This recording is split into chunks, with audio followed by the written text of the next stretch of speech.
페이지에 있습니다.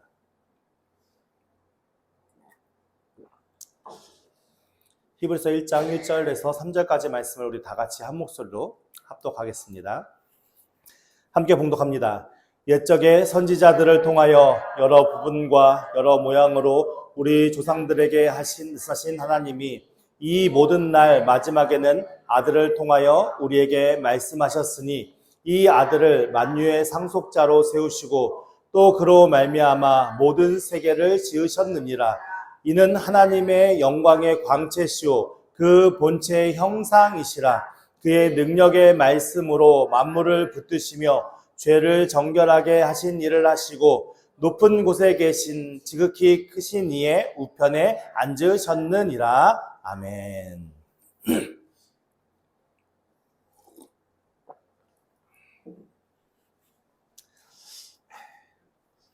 우리가 지난주까지 이제 로마서의 말씀을 거의 1년 가까이 이제 1장부터 16장까지 쭉 말씀을 살펴보았고, 이제 그 후에 어떤 말씀을 좀 같이 나누면 좋을까 고민하다가 히브리서를 보게 되었습니다. 이 히브리서를 하나님께서 조금 같이 우리 함께 나누시기를 원하신다는 마음이 강하게 들어서 말씀을 좀 준비하면서 제가 좀 살펴보았고요. 오늘은 이제 첫 시간이니까 우리가 성경을 말씀을 이해할 때 중요한 것이 무엇이냐면 어떤 상황 속에서 누가 누구에게 쓰여졌는가가 되게 중요하거든요. 그래서 오늘은 히브리서를 누가 썼는지, 그리고 그 히브리서를 받은 사람들은 누구인지, 그리고 그 사람들이 살았던 시대에는 어떤 상황들이 있었는지에 대한 이제 배경적인 지식을 조금 우리가 함께 나누고 나서 이제 본문의 말씀들을 그 의미 안에서 찾아보면 좋겠다라는 생각이 들어서 오늘 일단 배경적인 말씀들을 여러분들이 좀 전해드리고자 합니다. 이 히브리서는 저자가 명확하지가 않습니다. 많은 설이 있는데요. 다 설이고요. 먼저 바울이 썼다는 설이 있는데, 바울이 썼다는 설의 가장 근거는 무엇이냐면 이 히브리서 뒤에 보면은 디모데라는 이름이 언급이 되어집니다. 그러니까 디모데하고 같이 동역했던 사람은 바울밖에 없거든요. 그래서 디모데가 언급되는 걸 통해서 우리가 바울이 쓰는 것 아니냐라고 이제 설이 이렇게 주장하는 학자들이 있는데, 문제는 뭐냐면 바울이 쓴 서신들의 대부분의 거의 다에서는 처음에 사도된 나 바울이라고 자신을 밝힙니다. 근데 이 히브리서에는 그런 문장이 아예 없어요. 그리고 중간중간에 바울의 문체가 좀 다른 내용들도 있고요. 그래서 바울이 쓴 서신은 아닌지 않냐라고 이제 주장하는 사람도 있고요. 바나바라고 하는 사람도 있어요. 왜냐하면 이 히브리서가 바울이 쓴 헬라어 문체보다 더 고급스러운 표현이 좀 그렇지만 조금 더 고차원적인 헬라어 표현들이 많이 써 있고요. 중요한 건 이 히브리서의 내용들이 구약의 말씀들을 많이 인용해서 썼거든요. 그러니까는 구약에 아주 능통한 사람이 썼지 않았을까라고 추정을 하는 거죠. 근데 바나바가 어떤 사람이면 레위 지파 사람이에요. 레위 지파 사람이면 뭘 알 수 있죠? 뭘 잘하죠? 성전에 관련된 일들, 성말 관련된 일들 잘 알잖아요. 제사에 관련된 일들 잘 알잖아요. 그래서 바나바가 썼지 않냐라고 주장하는 사람도 있지만 이것도 사실 그거를 뒷받침할 만한 근거가 별로 없어요. 그래서 오늘날 옛날에 초대교회 신학자 중에 오리겐이라는 학자가 있었는데, 그 오리겐 학자가 뭐라고 이제 명명했냐면은 히브리서의 저자가 누구인지는 하나님은 아신다라고 결론 지었어요. 그러니까 그것이 거의 맞다라고 얘기하는 게 오늘날 정설이에요. 근데 어쨌든 학자들이 연구를 해서 이 히브리서의 저자가 누구냐라고 막 파내려면 파낼 수 있겠죠. 근데 히브리서의 저자가 그게 중요하지 않기 때문에 그렇게까지 막 누구라고 결정짓지 않는 상황 속에 있는 거예요. 그러면 이 히브리서가 누구에게 쓰여졌느냐라고 하는 것을 봐야 되는데, 히브리서가 지금 우리가 분류할 때는 서신서로 분류되어 있거든요. 근데 이게 서신서는 편지 형식이잖아요. 근데 히브리서는 사실 편지 형식은 아니에요. 근데 히브리서의 형식은 뭐냐면 이게 설교문에 가까워요. 설교 형식을 띠고 있어요.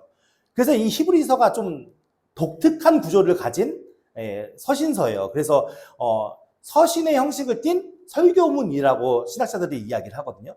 그래서 히브리서 안에는 아까도 제가 말씀드렸듯이 구약의 제사와 관련된 내용들이 엄청 많이 나와요. 그래서 신약의 레위기라는 별명을 가지고 있어요. 그 정도로 이제 히브리서가 이제 구약과 밀접한 그런 내용들이라는 것을 좀 여러분들이 아셨으면 좋겠고, 이 히브리서가 2세기 전까지는 원래 이 명칭이 무엇이냐면 히브리인들에게예요. 원래 명칭이. 원래는 히브리인들에게는 이런 명칭을 가졌는데 2세기 이후에 이제 학자들이 정리하면서 이름을 히브리서라고 정한 거예요. 근데 원래 히브리인들에게니까 이 서신은 누구에게 썼을까요?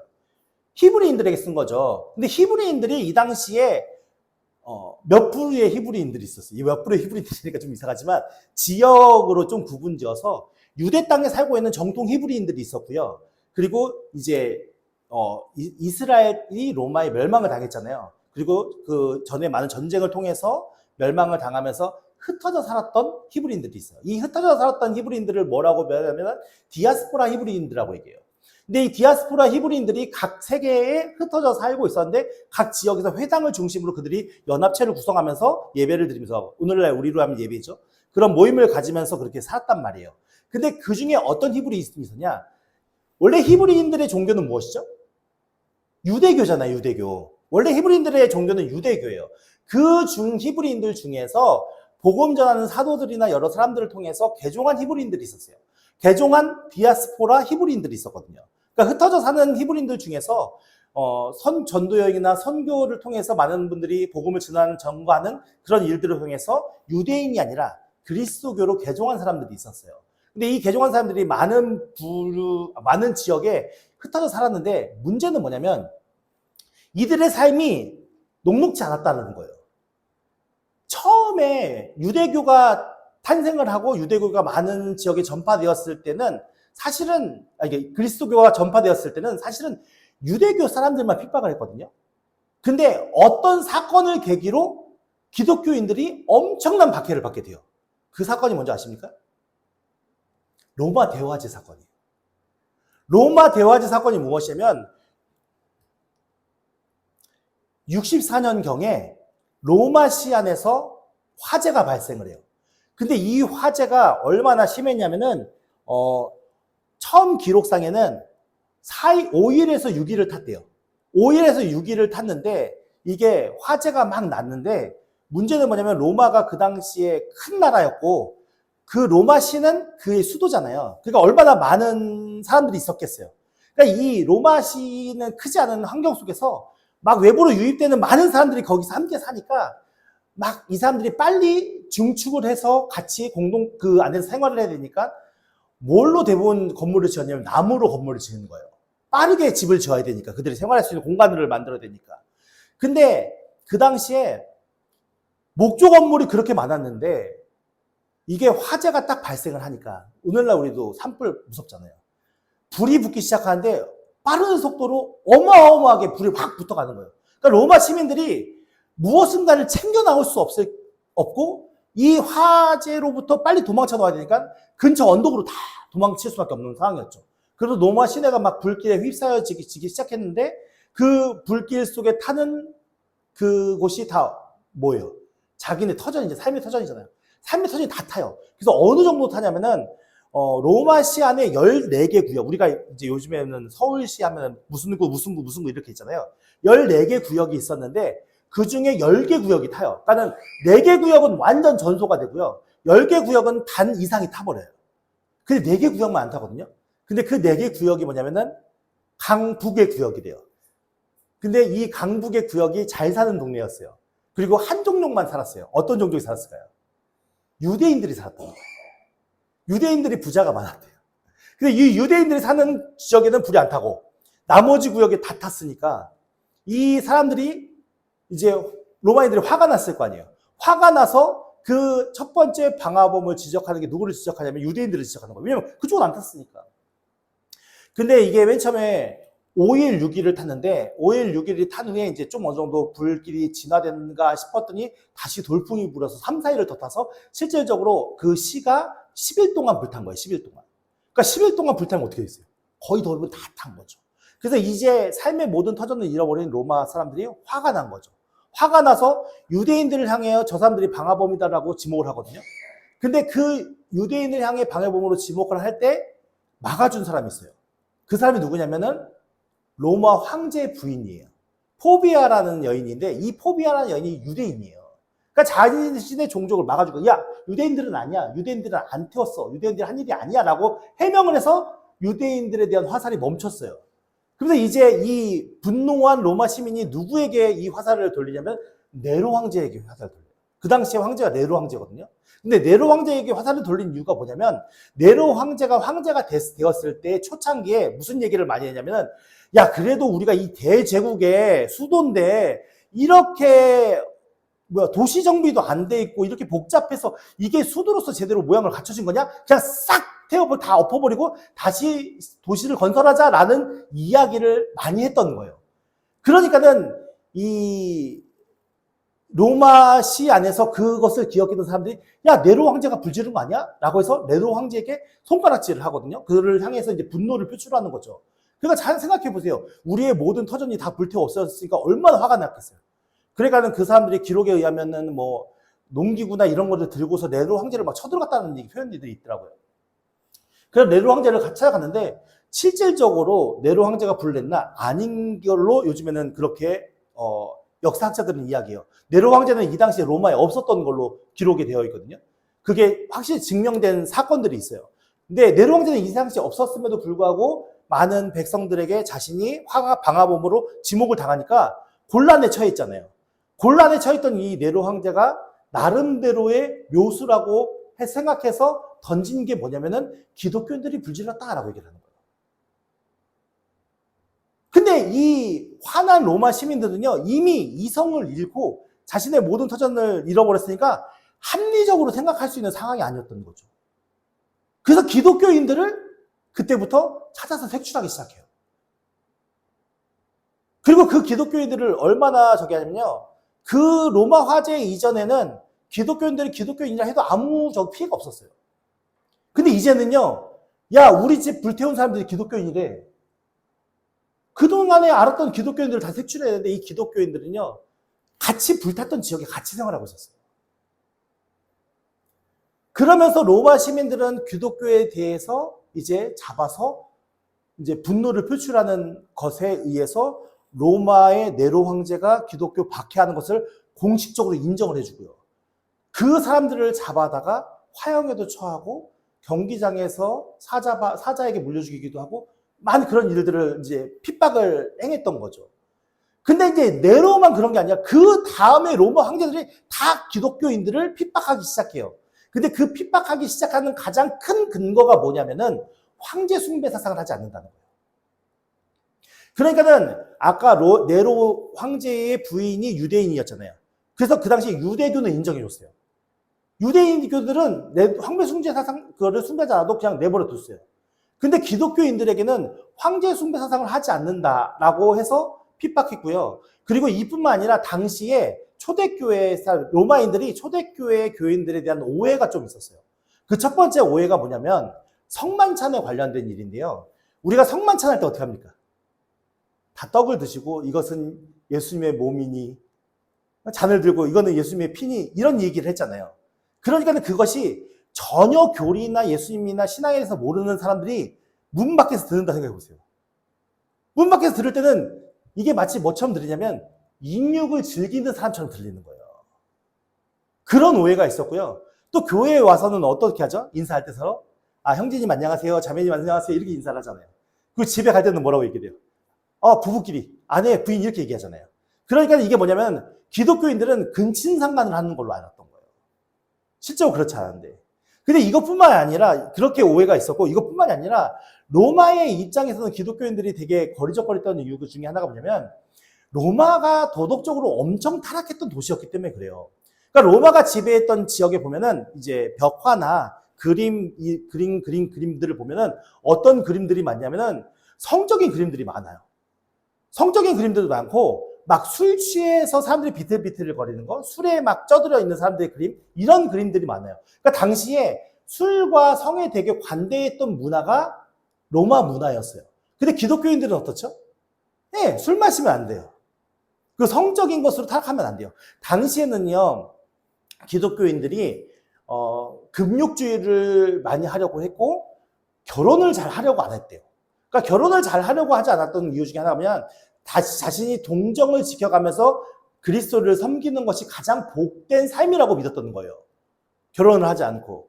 그러니까 어떤 상황이냐면은 그 당시에는 결혼을 할 때 남자와 여자가 서로 좋아해서 결혼하는 문화가 아니라 가부장적으로 아버지가 아들을 장가 보내고 시집 보내는 그런 시대였던 거예요. 가부장적인 아버지의 권위가 있었던 지역 시대였던 거예요.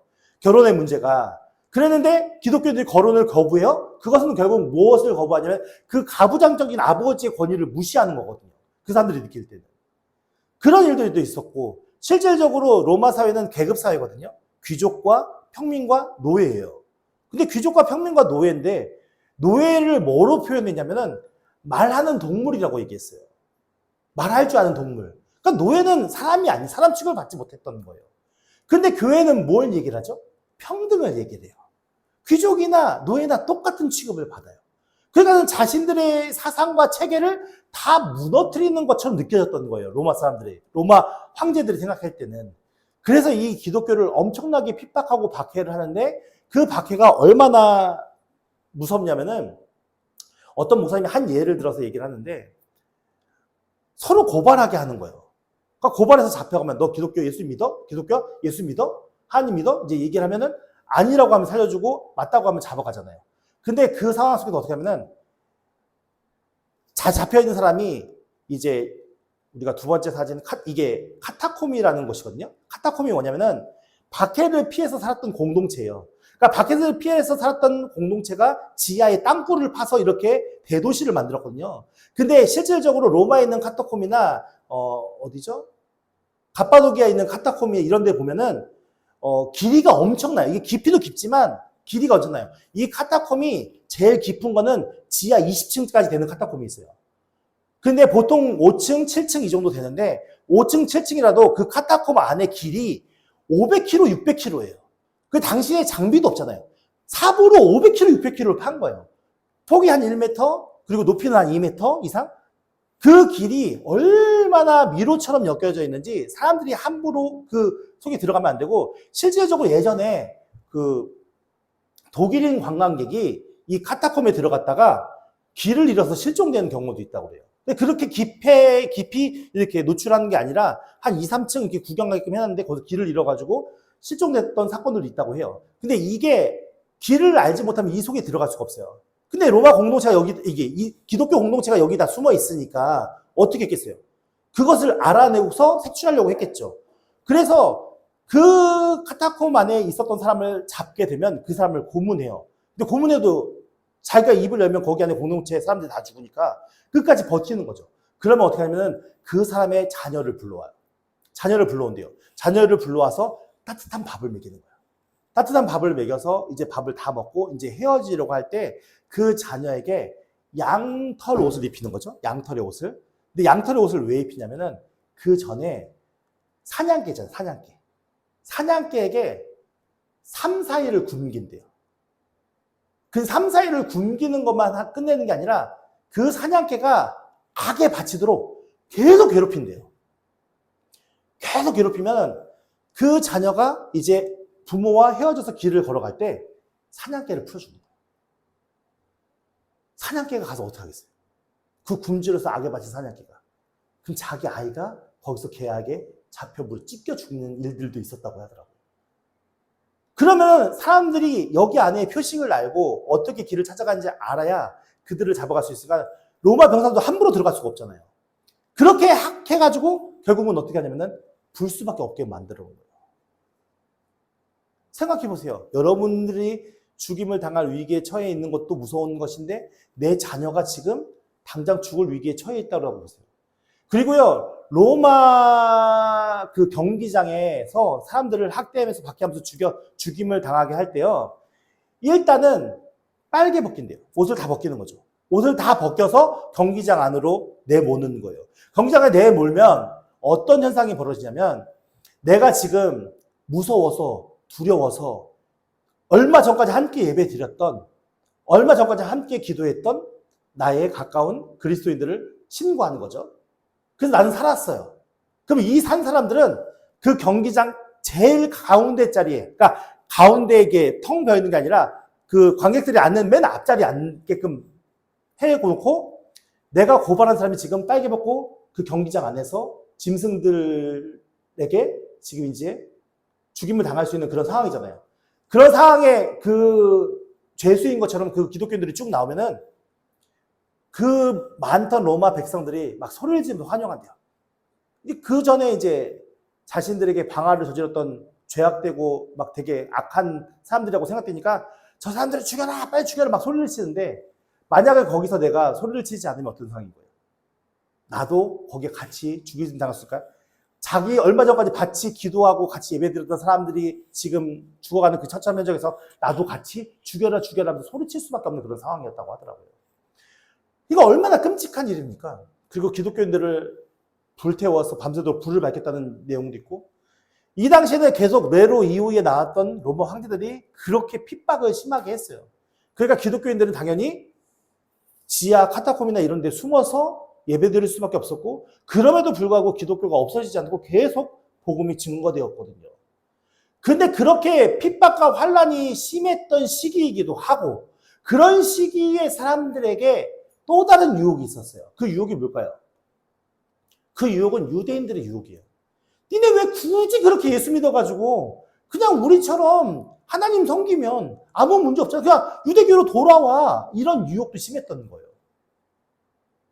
유대인들이니까 지금 핍박받고 있는 사람들이, 그리스도로 개종한 유대인이니까 그 사람들이 신앙이 흔들리고 믿음이 연약해져 갈 때 그 믿음이 연약한 그들에게, 야, 예수는 정말 내 모든 것을 바쳐도 괜찮은 중요한 하나님의 아들이야 라는 것을 가르쳐주기 위해서 쓰여진 서신이 히브리서예요. 그러니까 히브리서의 내용들은 다 어떤 서신들보다 예수 그리스도에 대한 우월성과 탁월성과 정말 하나님의 아들이라는 것을 가르쳐주고 증명하기 위해서 쓰여진 서신이 히브리서거든요. 그럼 우리는 히브리서를 잘 알아야 될까요? 몰라야 될까요? 당연히 잘 알아야 되는 거예요. 히브리서의 내용, 어떤 목사님이 그런 얘기를 하더라고요. 교인들한테 설교하시면서, 히브리서 설교하시면서, 여러분들에게 만약 믿지 않는 사람들이 찾아와서 내가 1시간 줄 테니까 예수님에 대해서 나한테 설명해 주시오 라고 요청한다면 설명하실 수 있겠습니까? 어떻습니까, 여러분들? 이게 정리가 되어 있지 않으면 설명하기가 사실 쉽지가 않은 거잖아요. 우리가 두서없이 막 얘기는 할 수 있죠.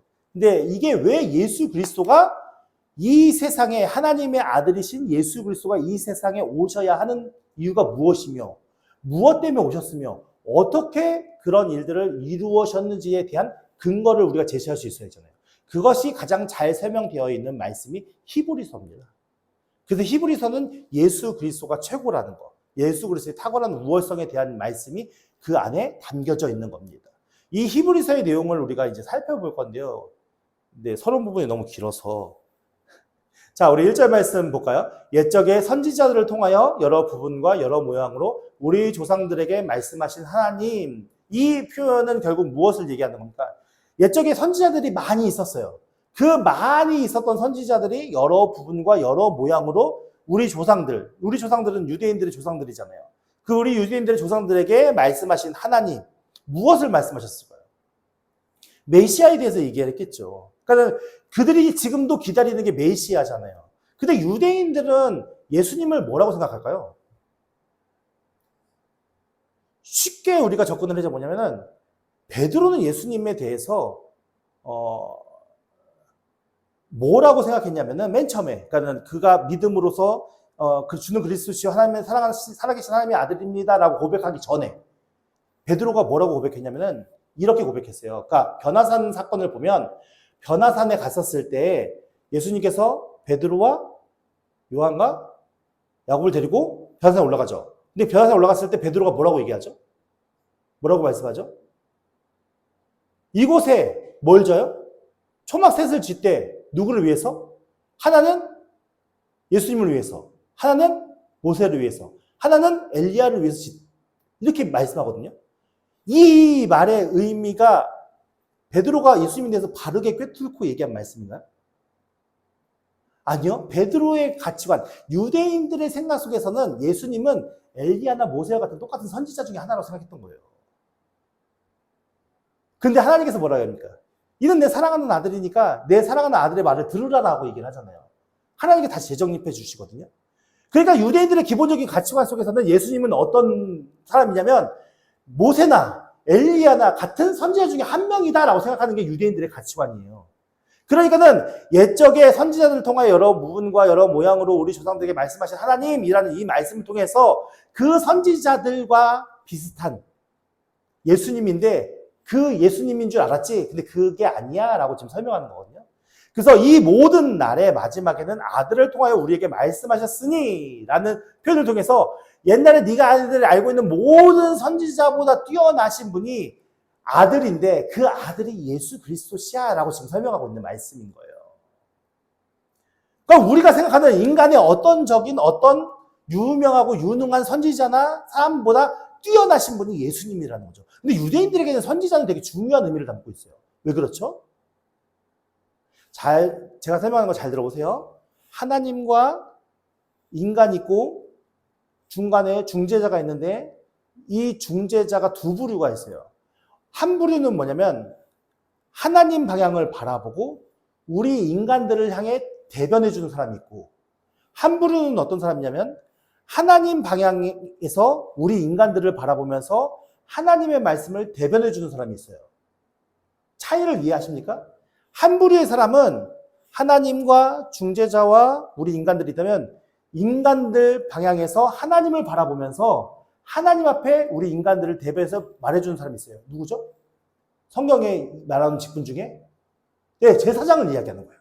제사장은 우리 인간들 편에서 하나님을 향해서 대변해주는 사람이에요. 우리가 이렇게 범죄했습니다. 우리가 이렇게 연약했습니다. 우리가 이렇게 나쁜 짓을 했습니다. 우리가 이렇게 죄악에 물들었습니다. 하나님 용서해주세요 하고 대변해주는 사람이잖아요. 근데 하나님 편에서 우리 인간들을 보면서 하나님의 말씀을 전해주는 사람이 있어요. 누구죠? 누구죠? 네, 선지자예요. 선지자는 백성들에게 하나님 말씀을 대변해주는 사람이에요.